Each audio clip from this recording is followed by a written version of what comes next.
নতুন প্রোমোতে দেখতে পাওয়া যায় স্নেহা আজ বাড়ির আলমারি থেকে একটা দলিল হাতে পায়, আর সেই দলিল হাতে নিয়ে একেবারে অবাক হয়ে যায়। আর ওর মাকে বলে, এসব কি? বাড়ি হোটেল তুমি সব কিছু ইন্দিরার নামে করে দিতে চাও?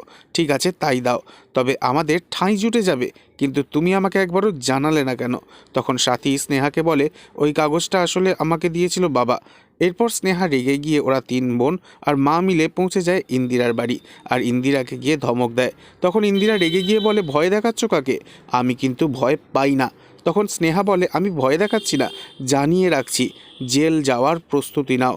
শিবের ত্রিনয়ন হলাম আমরা তিন বোন, আমাদের দিকে চোখ তুললে তুমি ভস্ম হয়ে যাবে।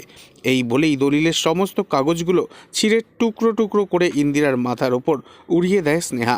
তবে কি হবে আগামী পর্বে, আর কার সাথেই বা হবে রাজার বিয়ে, স্নেহা নাকি শর্মী? নেক্সট আপডেট জানতে এক্ষুনি সাবস্ক্রাইব করে আমাদের সাথেই থাকুন। ধন্যবাদ।